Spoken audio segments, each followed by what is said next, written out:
తప్పు చేస్తూ మంచి చేస్తున్న వాళ్ళు ఉన్నారు. కానీ అది మంచి కాదు. ఎందుకంటే వాళ్ళు చేసే మంచి ఎందుకు తెలుసా? ఈ సంవత్సరం అంతా చేసిన పాపాలు దేంతో పోగొట్టేసుకుందామని ఈ దానాలు చేసి పోగొట్టే, అంటే పాపాన్ని కడిగేసుకోవడానికి పుణ్యం చేస్తున్నాం అనుకునే వాళ్ళు ఉన్నారు లేదా? ఉన్నారు. అందుకే చాలా మంది ఆయన అబ్బో బోళ్ళని కట్టించేసాడు, ఏం కట్టించాడు, సత్రాలు కట్టించాడు, ఎంతో మందికి సహాయం చేశాడు. చలివేంద్రం పెట్టేసి కూడా పెద్ద గొప్ప అనుకుంటాం, నీళ్ల దానం చేసి కూడా గొప్ప అనుకుంటాం. ఇవి చేసేసి పాపాలు కడిగేసుకున్నావు అనుకుంటే వాటి కోసం నువ్వు చేస్తాయని అంటాడు. అది అసహ్యమైన కార్యం, అది అసహ్య కార్యం. అది మంచి నేను చెప్పను. 99 పాపాలు చేసి ఒక మంచి పని చేస్తాడు. అలా చేస్తున్న వాళ్ళు ఎవరైనా ఉంటాయని అంటాడు. అది మేలు కాదు. అదేంటో తెలుసా? బిజినెస్. రూపాయికి 100 రూపాయలు వస్తుందంటే ఏంటి? దాన్ని ఏమంటారు?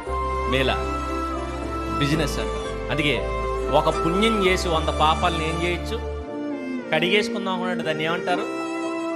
బిజినెస్ అంటారు. మేలు అనరు. మేలు అనుకోకండి. మేలంటే ఏంటో తెలుసా? నీ నుంచి ఏమి ఆశించక, ఇంకా చెప్పాలంటే నీకు మేలు చేయడం వల్ల చేసిన వాడికి ఏం లేదు లాభం, అయినా నీకు మేలు చేస్తుంటాడు చూసావా, వాడు నిజమైన నీ మేలు కోరి చేశాడు.